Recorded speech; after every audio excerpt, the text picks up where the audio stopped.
Close your eyes for just a moment and let the weight of the day melt from your shoulders. Feel the softness of your pillow beneath your head and the gentle rhythm of your own breathing. Now, think about your teeth, those tiny, hard, pearl-white sentinels that have been with you since childhood. You brush them every morning and every night, a routine so ordinary that you never pause to wonder where it came from.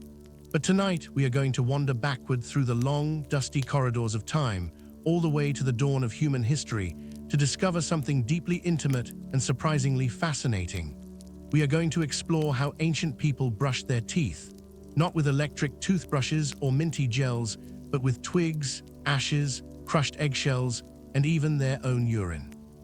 This is not a story of disgust, but of human ingenuity, of adaptation, and of the quiet, daily battle against decay that has been fought by every culture on Earth for thousands of years.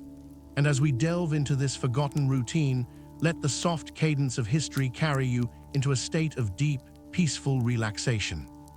Smart minds stick together, so if this clicked with you, do me a kind favor, hit like, tap subscribe, share your biggest takeaway in the comments, and pass this on to a friend who'd appreciate it.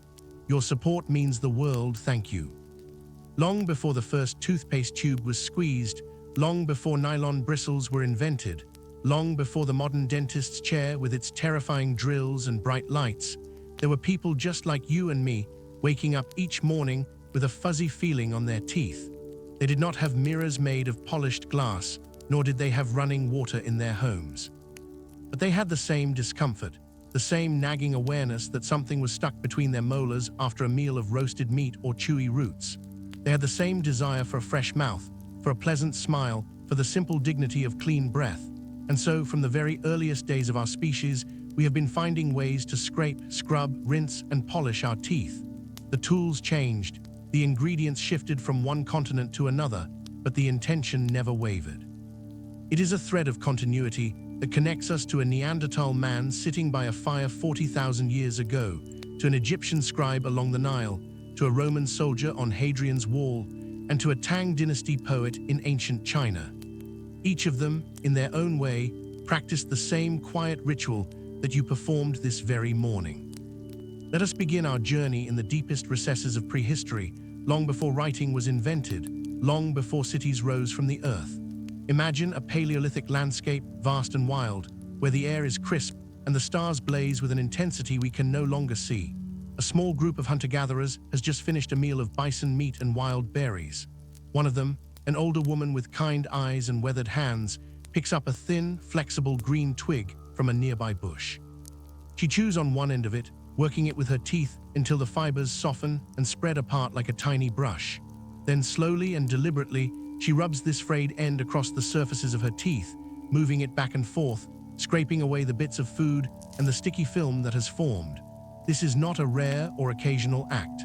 Archaeologists have found evidence of this practice in Neanderthal remains dating back over 40,000 years. The grooves on their teeth, the microscopic wear patterns, tell a clear story of repeated scraping with small, pointed tools. They were not just eating, they were also cleaning. They understood instinctively that a clean mouth felt better. They did not have the word for plaque, but they knew the sensation of it, and they knew how to remove it. As we move forward in time to the birth of civilization, we find that dental care became more sophisticated and more ritualized. In ancient Mesopotamia, the land between the Tigris and Euphrates rivers, the people developed a deep and intimate relationship with their teeth. They believed that toothaches were caused by a worm that burrowed into the enamel, a myth that persisted for thousands of years. But they also developed practical remedies. They would chew on the stems of the licorice plant, which has natural antibacterial properties, and they would rinse their mouths with mixtures of water and crushed herbs. They used their fingers, wrapped in rough cloth, to rub away the grime. And they were the first to create a primitive form of toothpaste, a paste made from ground pumice stone, which is volcanic rock, mixed with wine vinegar. Imagine the sensation of rubbing gritty volcanic rock against your gums. It was abrasive, harsh, and probably quite painful, but it did the job.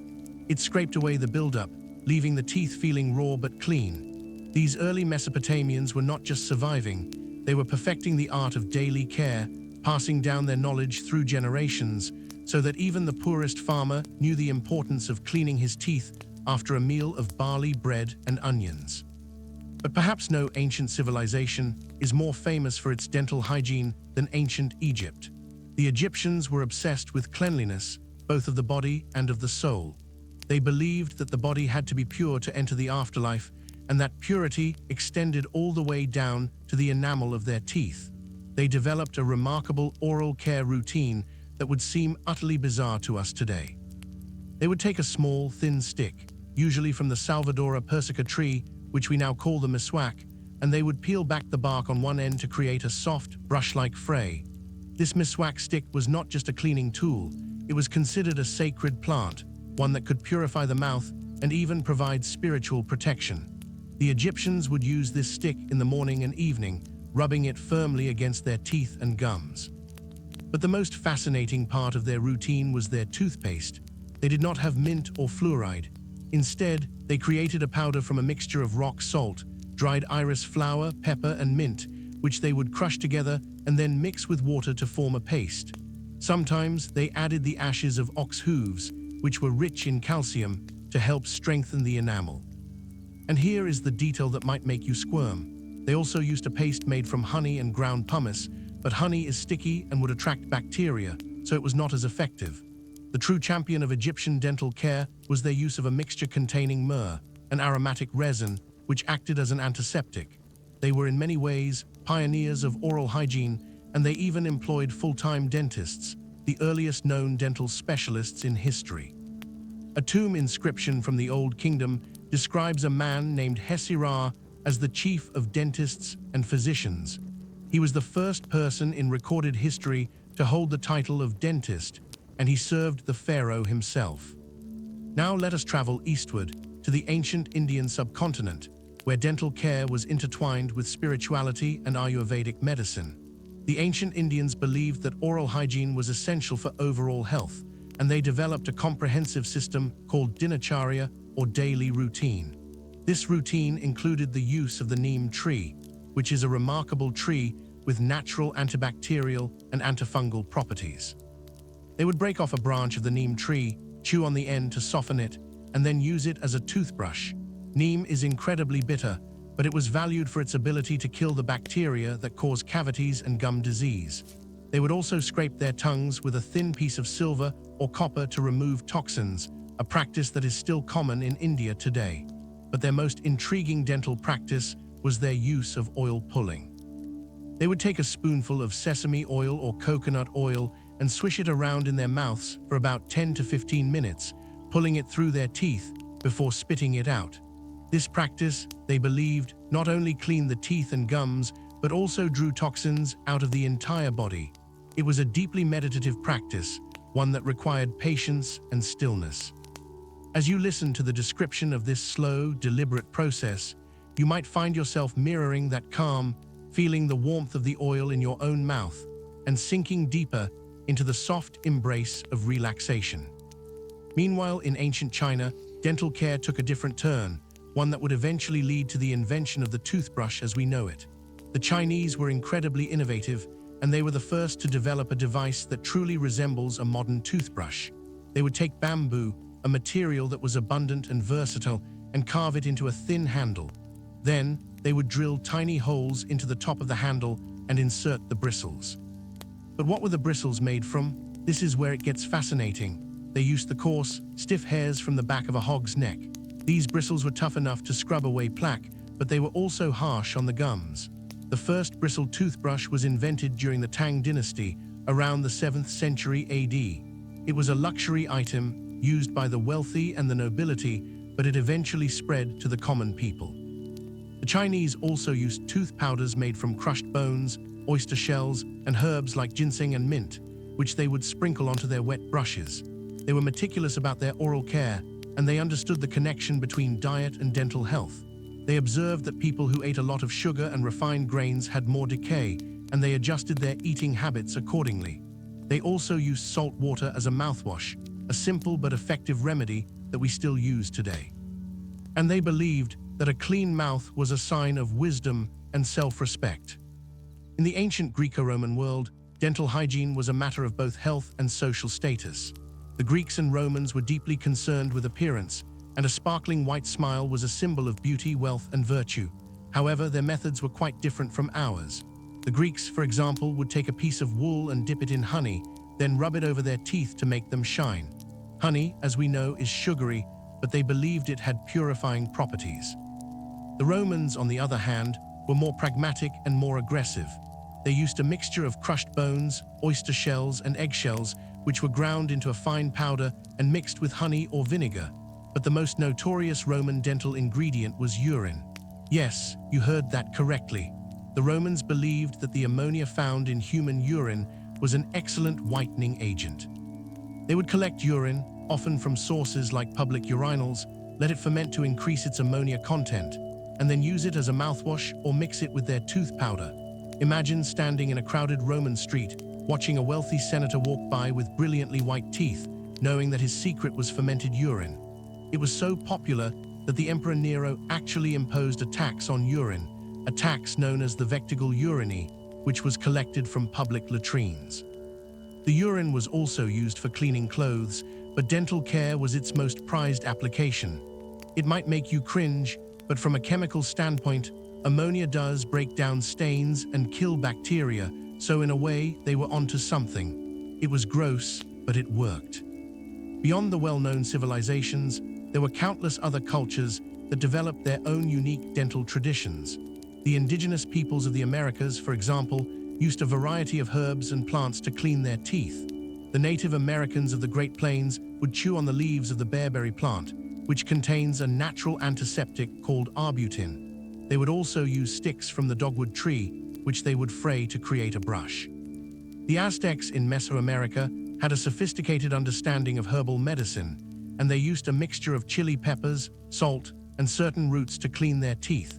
They believed that the heat of the chili pepper would stimulate the gums and the salt would act as an abrasive. Meanwhile, in the Arctic, the Inuit people would chew on the tough, fibrous roots of certain plants, or they would use the quills of birds to pick food from between their teeth. They had very low rates of tooth decay because their diet was low in sugar and high in protein and fats, but they still practiced routine maintenance to keep their mouths healthy. As we move through the Middle Ages in Europe, we find that dental hygiene took a step backward in many ways. The Roman Empire had collapsed, and the knowledge of sanitation and daily care was lost or neglected in much of Europe.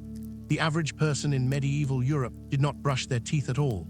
They would occasionally wipe their teeth with a rough cloth, or they would chew on certain herbs like sage or mint to freshen their breath. But tooth decay was rampant, and toothaches were a common source of misery. People believed that toothaches were caused by the toothworm, a tiny creature that they thought bored holes into the enamel. They would go to barbers or traveling tooth pullers who would extract the painful tooth with crude pliers, often without any anesthesia. It was a brutal and terrifying experience. However, the wealthy nobility in medieval Europe did have better dental care. They would use silver or gold toothpicks to clean between their teeth, and they would employ servants to mix powders of crushed pearls, corals, and alabaster, which they would rub onto their teeth to keep them white. These powders were incredibly expensive and were a symbol of status. They were also completely useless for preventing cavities, but they gave the appearance of cleanliness. The nobility would also rinse their mouths with wine or vinegar, which had some antibacterial properties. The Renaissance period brought a renewed interest in science and medicine, and dental care slowly began to improve. In the 16th and 17th centuries, European physicians started to write about the importance of oral hygiene. They recommended rubbing the teeth and gums with a cloth dipped in salt, rosemary, or cinnamon. They also advised against the use of harsh abrasives like pumice, which they recognized could wear away the enamel. The first book on dentistry was published in Germany in 1530, titled Arzneibuchlein, or the Little Medicinal Book for all kinds of diseases and infirmities of the teeth. This book recommended the use of tooth powders made from mastic, a resin from the pistachio tree, and alum, which is a type of mineral salt. It also advised people to clean their teeth every morning and to avoid excessive sugar, which was becoming more common in Europe. This was a significant step forward. The book also suggested using cloths dipped in rose water or other aromatic waters to wipe the teeth and gums. It was a time of transition, when the old superstitions were slowly giving way to rational observation. Then came the 18th century, a period of major transformation. In England, a man named William Addis is credited with inventing the first mass-produced toothbrush. The story goes that in 1770, Addis was imprisoned for inciting a riot. While in prison, he observed that the standard method of dental care, using a rag with soot and salt, was not very effective. So he took a bone from his meal, drilled small holes in it, and he secured bristles from a guard's hog into the holes. He tied them together and glued them into place. When he was released, he started a business manufacturing these bone-handled, hog-bristle toothbrushes, and he became a wealthy man. His company, Wisdom Toothbrushes, is still in business today. This invention was revolutionary because it made toothbrushes accessible to the general public. Previously, they had been handmade and expensive. Addis's factory in London produced thousands of toothbrushes, and the practice of brushing teeth began to spread across Europe and America. However, the bristles were still made from animal hair, which could harbor bacteria and would often fall out. They were also not very hygienic, but they were a vast improvement over a dirty rag. The 19th century brought even more advancements. In the United States, a doctor named Washington Sheffield invented the first collapsible toothpaste tube in 1892, a design that was inspired by paint tubes. He called his toothpaste cream dentifrice, and he marketed it as a convenient and sanitary way to clean teeth. Before this, tooth powders were sold in jars or porcelain pots, and people would dip their wet brushes into the same jar, which would quickly become contaminated with saliva and bacteria. The tube was a major innovation. Then, in 1914, the first toothpaste containing fluoride was introduced, although it was not commercially successful at first. It was not until the 1950s, after years of research, that fluoride toothpaste became widely accepted as the gold standard for preventing cavities. Meanwhile, the materials used for toothbrushes also evolved. In 1938, the DuPont company introduced nylon bristles, which were much more hygienic and durable than hog bristles. This was a game changer.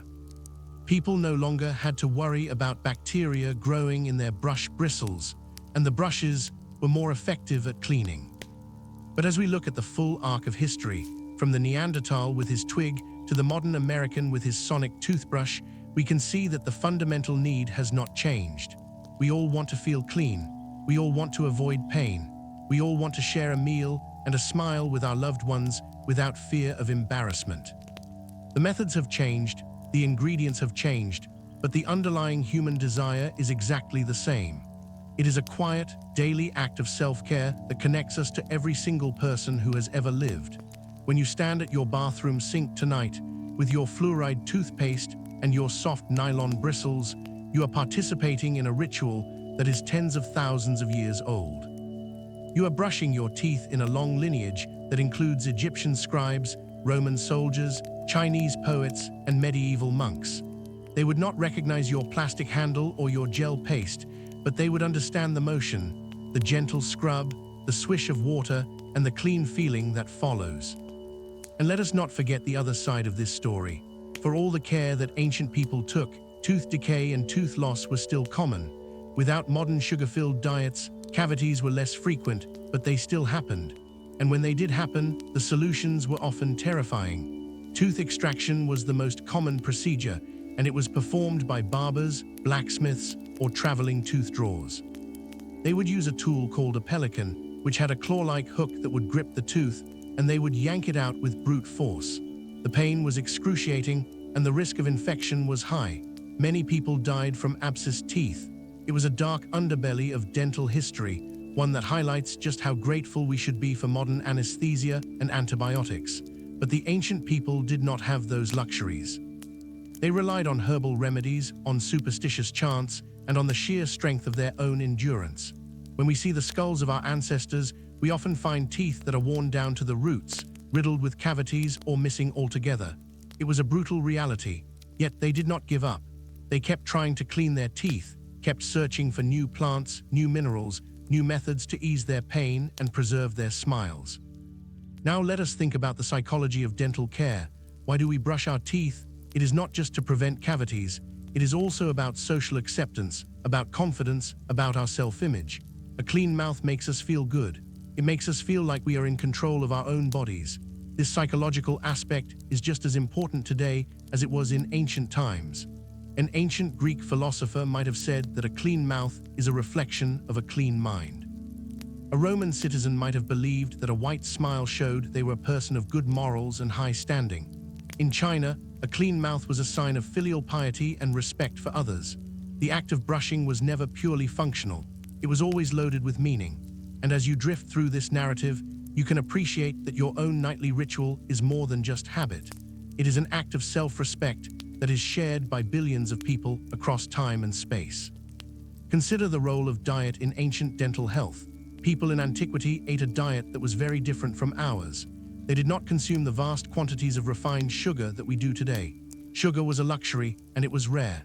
The average ancient person ate whole grains, vegetables, fruits, and meat. These foods are less likely to cause cavities, but they can still cause plaque. However, the frequent consumption of hard, crunchy grains often led to severe tooth wear. The stones used to grind flour would leave tiny particles of grit in the bread, which would wear down the enamel over time, like sandpaper. So ancient people often had teeth that were flat and worn, but they did not always have cavities. In fact, many societies that did not consume sugar had very low rates of tooth decay. The paradox is that they had other dental problems, like abscesses and severe wear, but the kind of decay we think of today was rare. This is a fascinating insight. It means that our modern diet is the primary cause of our dental problems, not a lack of brushing. The ancient people who brushed with miswak and powders were dealing with a different set of issues. Let us now travel to the Islamic Golden Age, between the 8th and 13th centuries, where dental care was taken to another level of sophistication. Islamic scholars translated ancient Greek and Roman texts and expanded upon them. They wrote extensively about the anatomy of the teeth and the importance of oral hygiene. They recommended the use of the miswak, which they considered to be the best tool for cleaning teeth. They believed that the miswak not only cleaned the teeth, but also strengthened the gums, whitened the enamel, and improved the breath. It was a holistic approach to dental care. They also developed a wide range of tooth powders that included ingredients like burned seashells, gypsum, and alum. They would add essential oils like clove oil to these powders to provide a pleasant taste and to reduce pain. Clove oil, as we know today, is a powerful anesthetic and is still used in modern dentistry. The Islamic scholars were also pioneers in the treatment of dental diseases. They performed early forms of tooth extractions, they treated gum abscesses, and they developed scalpels and other instruments specifically for oral surgery. Their contributions to dental science are often overlooked, but they were immense. As we enter the modern era, the story of dental care becomes a story of science, technology, and consumerism. In the 20th century, the toothbrush became a symbol of modernity and good citizenship. Governments and schools in the United States and Europe started programs to teach children how to brush their teeth. Dental clinics were established, and regular checkups became a normal part of life. The development of fluoride was a monumental breakthrough. Fluoride ions help to remineralize tooth enamel, making it stronger and more resistant to acid attacks. It is estimated that fluoride toothpaste has reduced the rate of cavities by about 25 to 40% in developed countries. It is one of the most successful public health interventions in history. But with the success of fluoride, we also saw the rise of a massive dental industry. Today, we have electric toothbrushes that oscillate, water flossers, whitening strips, mouthwashes with various active ingredients, and even smart toothbrushes that connect to our phones. It is a far cry from a frayed twig. Yet despite all this technology, the fundamentals remain the same. We still need to remove plaque. We still need to stimulate our gums. We still need to freshen our breath. The ancient people understood these fundamentals even though they lacked our scientific knowledge. They observed, they experimented, and they adapted. It is a testament to human curiosity and resilience. They were not passive victims of their environment. They were active participants in their own well-being. And as you listen to this story, you can take comfort in the fact that you are part of that continuum. Your daily struggle against the sticky film on your teeth is not a modern invention. It is a universal human experience. Let us now go back to the idea of routine. For ancient people, dental care was often tied to other daily rituals. In the morning, they would wake up, wash their face, clean their teeth, and then eat breakfast. In the evening, they would clean their teeth before going to sleep. It was a bookend to the day. This routine provided structure and a sense of order in a world that was often chaotic and dangerous. The act of cleaning their teeth was a small island of calm in a turbulent sea. It was a moment of quiet reflection, a chance to prepare for the day ahead or to unwind after a long day of work. We often forget that our ancestors had the same need for peace and routine that we do. They sat on the bank of a river or in the corner of a thatched hut, and they methodically cleaned their teeth, just as we stand at our bathroom sink, staring at our own reflections. There is a beautiful intimacy to this act. It is one of the most private things we do. We rarely brush our teeth in front of other people. It is a moment of solitude. That solitude is precious. It is a time to gather your thoughts, to prepare for sleep, or to prepare for the challenges of the day. The ancient people valued this solitude even if they did not have a word for it. They understood that looking after your own body was a sacred duty. They understood that a clean mouth was a healthy mouth, and a healthy mouth was a happy mouth. We can also see how dental care has become a marker of class and civilization. In colonial times, Europeans often remarked on the bright white teeth of the indigenous peoples they encountered, noting that they had better teeth than the average European. This was because the indigenous peoples had low-sugar diets and were diligent about cleaning their teeth. It was a point of pride for them. It showed that they were not barbarians. As the colonizers often claimed, they had their own sophisticated systems of care. This is a crucial lesson. The history of dental care is not a history of progress from primitive to advanced. It is a history of adaptation to local conditions, available materials, and cultural values. In some ways, ancient people were better at dental care than we are. They had fewer cavities, and they took the time to perform their rituals. We, on the other hand, are rushed. We eat processed sugar at every meal, and we often neglect our oral health. Now, as we approach the final part of this long, slow journey, let us reflect on the quiet majesty of a clean mouth. It is a small pleasure, one that we take for granted. But when you stop to think about it, the feeling of clean teeth is one of the most satisfying feelings in the world. It is crisp, fresh, and invigorating. It signals the end of a good meal and the beginning of rest. The ancient people knew this feeling. They sought it out. They developed tools and techniques that were ingenious and sometimes bizarre, but they never gave up. They passed down their knowledge from generation to generation so that we, their descendants, could enjoy the same simple pleasure. It is a form of love. It is love for yourself, love for your body, and love for the people around you, because no one wants to smell your bad breath. In the end, the story of how ancient people brushed their teeth is a story of human dignity. It is a story that is gentle, slow, and deeply soothing. It is a story that reminds us that we are not so different from the people who lived thousands of years ago. They ate, they slept, they loved, and they cleaned their teeth. They experienced pain and pleasure, just like us. They looked up at the same stars and wondered about the mystery of existence. And when the day was done, they lay down to sleep, just as you are doing now, with a clean mouth and a peaceful heart. So as you feel the soft pillow beneath your head and hear the slow rhythm of my voice, let your mind drift back through the centuries. See the Egyptian with his miswak, the Roman with his urine mouthwash, the Chinese with his hog bristle brush. They are all with you now, in this quiet room, sharing in this ancient ritual. They are not judgmental. They are simply witnesses to the enduring power of a simple, daily act. Let the worries of your day wash away, just as the plaque washes away from your teeth. Let your breathing become deep and even. Let your eyes grow heavy. You are safe, you are warm, and you are part of a vast, unbroken chain of human beings who have valued cleanliness, health, and the quiet dignity of a clean smile. And now, as we come to the close of this tale, there is nothing more to do but rest. The history of ancient dental care is complete.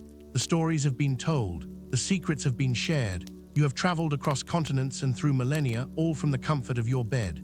And now, it is time to let go. Let go of your thoughts. Let go of your concerns. Let your mind become as smooth and clean as a freshly polished tooth. Surrender to the warmth of the blankets and the softness of the night. You have earned this rest.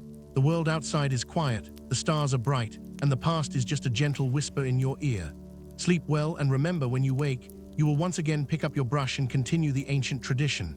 But for now, there is only peace, only silence, only the deep, restorative sleep that comes to those who have spent their evening in the gentle embrace of history. Good night, and may your dreams be as white and bright as the smiles of our ancestors.